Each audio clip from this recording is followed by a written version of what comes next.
ಕಾಂಗ್ರೆಸ್ ಸರ್ಕಾರದ ಬಗ್ಗೆ ಎಸ್ಡಿಪಿಐ ಜಿಲ್ಲಾಧ್ಯಕ್ಷ ರಫತ್ ಉಲ್ಲಾ ಖಾನ್ ಹೇಳಿಕೆ ಕೊಟ್ಟಿದ್ದಾರೆ. ಹೌದು, ಈ ಹೇಳಿಕೆ ಅಲ್ಪಸಂಖ್ಯಾತ ನಾಯಕರಿಗೆ ಸಂಬಂಧಿಸಿದ್ದಾಗಿದೆ. ಇಂದು ನಮ್ಮ ವಾಹಿನಿಯೊಂದಿಗೆ ಮಾತನಾಡಿದಂತಹ ರಫತ್ ಉಲ್ಲಾ ಖಾನ್ ಅವರು ಅಲ್ಪಸಂಖ್ಯಾತರ ಮತಗಳಿಂದಾಗಿ ಕಾಂಗ್ರೆಸ್ ಸರ್ಕಾರ ಇದೀಗ ಆಡಳಿತದಲ್ಲಿದೆ. ಆದರೆ ಚುನಾವಣೆಯ ನಂತರ ಕಾಂಗ್ರೆಸ್ ಸರ್ಕಾರ ಮುಸ್ಲಿಂ ನಾಯಕರನ್ನ ಕಡೆಗಣಿಸಿದಂತೆ ಕಾಣಿಸ್ತಾ ಇದೆ. ಇನ್ನು ಇತ್ತೀಚೆಗಷ್ಟೇ ನಡೆದಂತಹ ಎಂಎಲ್ಸಿ ಚುನಾವಣೆಯಲ್ಲಿ ಮನ್ಸೂರ್ ಖಾನ್ ಅವರ ನಾಮನಿರ್ದೇಶನವನ್ನ ಕಡೆಗಣಿಸಲಾಗಿದೆ. ಹಾಗಾಗಿ ಎಸ್ಡಿಪಿಐ ಪಕ್ಷ ಅದನ್ನ ಸ್ಪಷ್ಟವಾಗಿ ಖಂಡಿಸುತ್ತೆ ಅಂತ ರಫತ್ ಉಲ್ಲಾ ಖಾನ್ ತಿಳಿಸಿದ್ದಾರೆ. ಇನ್ನು ಎಸ್ಡಿಪಿಐ ಜಿಲ್ಲಾಧ್ಯಕ್ಷ ರಫತ್ ಉಲ್ಲಾ ಖಾನ್ ಅವರು ರಾಜಕೀಯಕ್ಕೆ ಸಂಬಂಧಿಸಿದ ವಿವಿಧ ವಿಷಯಗಳ ಬಗ್ಗೆ ಮಾತನಾಡಿದ್ದಾರೆ. ಹಾಗಾದ್ರೆ ರಫತ್ ಉಲ್ಲಾ ಖಾನ್ ಅವರು ಯಾವೆಲ್ಲ ವಿಚಾರಗಳ ಬಗ್ಗೆ ಮಾತನಾಡಿದ್ರು ಅಂತ ನೋಡೋಣ ಬನ್ನಿ. ನಿರಂತರ ಸುದ್ದಿ ಸಮಾಚಾರಗಳಿಗಾಗಿ ನೋಡ್ತಾ ಇರಿ ಮೈಸೂರು ನ್ಯೂಸ್ 21.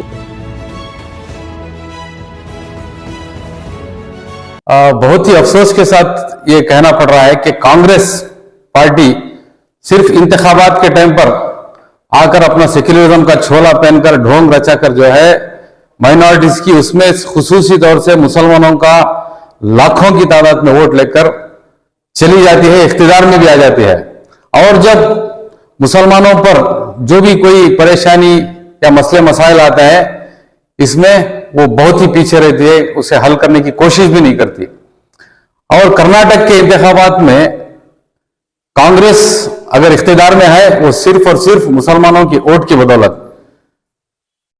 स्टैटिस्टिक्स के मुताबिक मोर देन 55 लाख वोट्स, 50 को 5 लाख से ज्यादा वोट कर्नाटका में मुसलमानों ने कांग्रेस को दिया है। इसकी बदौलत आज कांग्रेस हुकूमत में है और सिद्धरामैया साहब सीएम बने हैं। लेकिन अफसोस की बात है कि हमें सियासी रिप्रेजेंटेशन बिल्कुल नहीं दिया गया। इलेक्शन से पहले हमें सीट नहीं दी गई, कहा गया कि मुसलमान नहीं जीतेंगे, इसलिए हमें बिल्कुल कम 15 या 16 सीट दिए गए थे।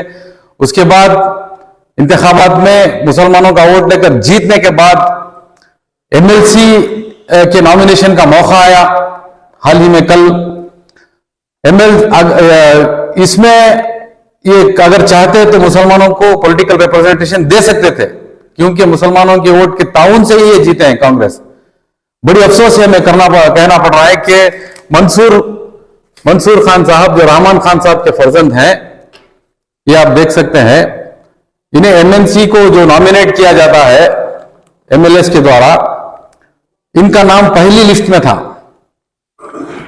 लेकिन अफसोस की बात है कि उमाश्री जो पहले गुज़िश्ता 2013 में मिनिस्टर थे कांग्रेस की गवर्नमेंट के दौरान, जो सिद्धरामैया साहब के बहुत करीबी हैं, उन्हें एमएलसी नॉमिनेट किया गया। यह सरासर मुसलमानों के खिलाफ, मुसलमानों के साथ नाइंसाफी है। जिनके वोट से ये जीते हैं उन्हें पहला हक था कि वो एमएलसी नॉमिनेट किया जाए। लेकिन बहुत ही अफसोस के साथ कहना पड़ रहा है, हम कड़े अल्फाजों में इसकी मजम्मत करते हैं कि ये फिर से कांग्रेस अपना दोगलापन दोहरा रही है। तो मुसलमान वोटर्स को भी आगाह होना चाहिए कि इंतखाबात में सोच समझकर वोट करें। हरियाणा में जितना दंगे फसाद हो रहा है वहां भी कांग्रेस कोई भी रोल नहीं निभा रही है। तो इस वजह से हम इसे कड़ी मजम्मत करने के लिए आज प्रेस कॉन्फ्रेंस बुलाए हैं। और इसके अलावा मैसूर सिटी कॉरपोरेशन में भी 5 लोगों को नॉमिनेट किया गया। इसमें भी माइनॉरिटी के किसी एक या 2 शख्सियत को नॉमिनेट कर सकते थे, लेकिन बहुत ही अफसोस के साथ करना पड़ा है कि मैसूर सिटी कॉरपोरेशन में भी कांग्रेस के 5 लोगों को नॉमिनेट किया गया, उसमें एक भी मुस्लिम नहीं है। सर, आपने अभी रहमान खान साहब के प्रेजेंट की बात करें, जो पैनल में सबसे पहले थे, आपके एक तरह से एक गमो गुस्सा जायज भी है, क्योंकि हमारे वतन की बिना पर इस हुकूमत का वजूद सामने आया है और सारी दुनिया और खुसूसन कर्नाटक का बात इस इलेक्शन में लेकर मुसलमानों के रोल को हर तरफ सराहना की जा रही है, लेकिन बदला भी कुछ नहीं कर रहा, ये आपका कहना जायज भी है। सर, आप जो रुकन असेंबली होते हैं इसकी तादाद आप देखिए, उसमें भी रिप्रेजेंटेशन में कमी है जी, तो उसको लेकर क्या कहेंगे सर? वही मैं ये कर रहा हूं कि SC/ST के बाद मुसलमानों के वोट ही सबसे ज्यादा हैं कर्नाटक में। 78 लाख वोटर्स मुस्लिम वोटर्स हैं। लिंगायत, वकलिगा गौड़ा, कुर्बा सभी के वोट्स हमारे से मुसलमानों से आधे की तादाद में है। फिर भी जैसा कि आपने सवाल किया, रुकन असेंबली का रिप्रेजेंटेशन बिल्कुल कम है, क्योंकि हमें इंतखाबात में हिस्सा लेने का मौका ही नहीं दिया जाता। 78 लाख वोटर्स को सिर्फ 15 सीट देते हैं। ये आप सहाफी लोगों की, जब आप सिद्धरामैया साहब या जो भी कांग्रेस के आला दर्जे के मिनिस्टर्स आते हैं, उनसे सवाल करना चाहिए क्यों मुसलमानों को रिप्रेजेंटेशन नहीं दिया गया। हालांकि एक डेलीगेशन गया था पूरे जमात के हेड्स का कि मुसलमानों को रिप्रेजेंटेशन देना चाहिए, लेकिन वो नहीं दिए। इसकी भी हम मजम्मत करते हैं। आइंदा आने वाले दिनों में हम आज से ही डिमांड करेंगे कि मुसलमानों को जितना उनका वोट है उतना उनका रिप्रेजेंटेशन करने का मौका दिया जाए। आगे कॉर्पोरेशन इलेक्शंस है, बीबीएमपी है, जिला पंचायत है, इस सब में जो है SDP social democratic party of India हिस्सा लेने वाली है। अगर अवाम ये चाहती है कि माइनॉरिटीज को, खुसूसी तौर से मुसलमानों को इसमें अच्छा रिप्रेजेंटेशन मिले, तो एसडीपीआई जो आप लोगों की, हिंदुस्तानी शहरियों की, चाहे वो कोई भी मजहब का हो, इनकी बिलखुसूस हर तरीके से हम खिदमत कर रहे हैं। चाहे वो कोविड हो या अलग अलग तरीके से कानूनों का मुकाबला करना हो या उनके हर मसले मसाइल को हम जो है एसडीपीआई कानूनी जद्दोजहद, एहतजाजी जद्दोजहद और सियासी जद्दोजहद में पहली सफ में है। तो एसडीपीआई का हक बनता है कि वो इंतखाबात में जीतकर आपके रिप्रेजेंटेटिव्स बनकर आपके मसले मसाइल को हल करने ऐवानों में जाए। तो मैं आने वाले इलेक्शनों में आपसे गुजारिश करता हूं, जो वोटर्स हैं, कि एसडीपीआई को भी मौका दे। ऐसे दोगलापन जो कांग्रेस कर रही है उससे अगर छुटकारा पाना चाहते हैं, मुसलमानों का रिप्रेजेंटेशन ठीक तरीके से आना चाहिए, तो एसडीपीआई को भी जो है पॉलिटिकल इलेक्ट्रल पॉलिटिक्स में आप आकर जीतकर हिस्सा लेने का मौका दे। ये मेरी गुजारिश है आवाम से, वोटर्स से। सर, कॉर्पोरेशन के रिस्पेक्ट में जामनगर में आपने आपके कामे के झंडे गाड़ दिए जी सर, क्या बात है महसूल में आप इतनी कोशिश करने के बावजूद, पिछले मरतबा भी आपने कोशिश की थी, अवाम क्यों आपको नजरअंदाज कर रहे हैं, इसकी वजह क्या है सर? जी देखिए खैसर साहब, सिर्फ चामराजनगर में नहीं है, हिंदुस्तान के 26 रियासतों में हमारे नुमाइंदे हैं, रिप्रेजेंटेटिव्स हैं। जिला पंचायत लेवल तक भी हमारे में, यूपी, झारखंड, गुजरात, असम, बंगाल, राजस्थान, सब जगह हमारे नुमाइंदे हैं। कर्नाटक में 350 से ज्यादा हमारे नुमाइंदे हैं। इसमें मोर देन 160 से ज्यादा गैर मुस्लिम भी हमारे पार्टी में ये इलेक्शनों में, इंतखाबात में जीतकर जो है इलेक्टेड रिप्रेजेंटेटिव्स बने हैं।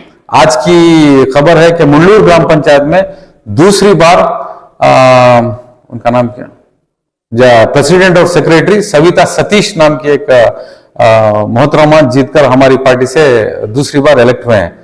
तो ये है। तो मैसूर के इंतखाबात में जो है, मैं मैसूर की आवाम से ये भी बार बार गुजारिश करता हूं, आपने असेंबली इलेक्शन में भी हमें मौका नहीं दिया, कॉर्पोरेशन में भी मौका नहीं दे रहे। क्या बात है? क्या हम आपकी खिदमत करने में किसी भी तरीके से चूके नहीं है? चाहे वो सियासी तरीके से हो, चाहे एहतजाजी तरीके से हो या कानूनी जद्दोजहद हो, हर तरीके से हम आपके साथ खड़े हैं। मैं फिर से आपसे गुजारिश करता हूं, आने वाले कॉर्पोरेशन इलेक्शंस में आप हमें मौका दे, हमें वोट देकर जिताकर कॉर्पोरेशन में भेजे। इंशाल्लाह हम हर वार्ड में हिस्सा लेंगे, सिर्फ एनआर क्षेत्र में नहीं, चामराजा, कृष्णा राजा, सब जगह हम इंतखाबात में हिस्सा लेंगे। सर, आज सुबह में एक बड़ी खुशखबरी सामने आई है, जैसा कि रिवाज स्कीम को सिटी कॉर्पोरेशन का एम्बेसडर बनाया गया था, उसके बाद आज फलकिया खान नामी एक लड़की को आज ब्रांड एम्बेसडर दोबारा बनाया गया है। उनके अपने स्पोर्ट्स में और तालीम में बहुत काबिल चाहिए, तो उसे आज कॉर्पोरेशन कमिश्नर और ऑनरेबल मेयर आए हुए थे उनके घर में। तो सर, दोबारा इस तरह का खुसूसन हमारे फोन की बच्ची को इस तरह का ब्रांड एम्बेसडर बनाना और पाकिस्तान को लेकर आपका क्या कहना है? देखिए, बहुत अच्छी बात है। ये एक सेक्युलर कंट्री है, यहाँ पर वो मजहब के नाम पर भेदभाव नहीं करना है। जो कोई भी अच्छा बेहतरीन अंदाज में कामयाब रहता है, चाहे वो एजुकेशन में हो, स्पोर्ट्स में हो, उसे उसकी पहचान बढ़ाना है, उसे आगे बढ़ाना है, उसे एनकरेज करना है। तो ये बहुत अच्छी बात है, हम इसे वेलकम करते हैं, खुशामदीद कहते हैं। ऐसा होना चाहिए। मेरा सवाल इसलिए भी जरूरी था कि एनआर की जब बात आती है तो हर मोहल्ले में ड्रग्स की वबा को लेकर बहुत ही बेदर्दी का माहौल बन चुका है। हर गली में बच्चे ड्रग्स की लत में लग चुके हैं। तो हम ये देखते हुए आज इस एक बड़ी अच्छी खबर हमारे सामने आई है। तो हम के बच्चों को आप क्या मैसेज देंगे, किस तरफ जाए, वो क्या करें? देखिए, कौम के बच्चों को तो हम सही रास्ते पर, सिरातन मुस्तकीम पर जाने की ही नसीहत देंगे, लेकिन ड्रग्स की आपने बात की। मैं यहाँ के एमएलए तनवीर सेठ साहब से गुजारिश करता हूँ, इल्तिजा भी करता हूँ और एज ए पॉलिटिकल अपोनेंट एक डिमांड भी करता हूँ कि क्या हो रहा है आपके हल्के में? क्या आप सिर्फ इंतखाबात तक ही सीमित है क्या? इलेक्शन के 1 महीना 2 महीना पहले आप हर गली मोहल्ले में घूमते हैं, जब यहाँ पर नौजवान नशे में धुत होकर खुलेआम खून हो रहा है, मर्डर्स हो रहे हैं। आपके भांजे का भी मर्डर हुआ है ड्रग्स की वजह से। एक शख्स जिम्मेदार को चपड़ी से डालकर खुलेआम दिन दहाड़े जुम्मा की नमाज के बाद मार दिया गया। आप कहां हैं? आप क्या कर रहे हैं? क्यों ये ड्रग माफिया के खिलाफ आप आवाज नहीं उठा रहे? क्यों एक्शन ले रहे हैं? क्या है इसका माजरा? हमें वजाहत कीजिए। मैं आपसे गुजारिश करता हूं, इस प्रेस मीट के बाद आप जाकर इमीडिएट तनवीर सेठ साहब के साथ जाकर डिमांड करें कि इस गंदगी को पहले यहां से एनआर से साफ करें। ये एक बदनुमा दाग है, ये माइनॉरिटी का इलाका है, यहाँ पर ज्यादातर मुसलमान रहते हैं। आप मैसूर के चप्पे चप्पे में जाकर देखिए, यहाँ पर कितना साफ सुथरा माहौल है, करप्शन नहीं है, क्राइम नहीं है, ड्रग एडिक्शन नहीं है। लेकिन एनआर हल्के में खुसूसी तौर पर सबसे ज्यादा criminals, drug addiction, prostitution are on the rise. ये आपकी हुकूमत में 30-35 साल से आप यहाँ के नुमाइंदे हैं। क्या इसी नुमाइंदगी करने के लिए, नौजवानों को गुमराह करने के लिए आप नुमाइंदे बने हैं? हम इसकी कड़ी मजम्मत करते हैं और डिमांड करते हैं कि तनवीर सेठ साहब आप इसके खिलाफ एक्शन इमीडिएट ले, वरना हम आपके खिलाफ भी एहतजाज करना पड़ेगा और कानूनी कार्रवाई भी करनी पड़ेगी। सर, साथ-साथ वालिदैन क्या कहेंगे, क्योंकि उनकी भी अपनी जिम्मेदारी होती है कि अपने बच्चों पर नजर रखें। वालिदैन की तो बहुत बड़ी जिम्मेदारी रहती है कि अपने बच्चों पर नजर रखे। वो नजर रखते भी हैं, लेकिन आज ऐसे हालात हो चुके हैं सोशल मीडिया और मोबाइल के जरिए से बच्चे जो है वालिदैन के कंट्रोल से बाहर जा रहे हैं।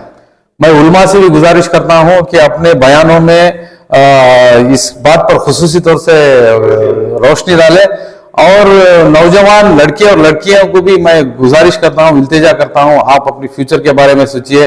इन गंदे नशे में या गैर गलत ताल्लुकात भी आजकल बहुत ज्यादा हो रहे हैं, इससे भी बचे और अपनी पढ़ाई पर और अपने मुस्तकबिल पर आप कंसंट्रेट करें।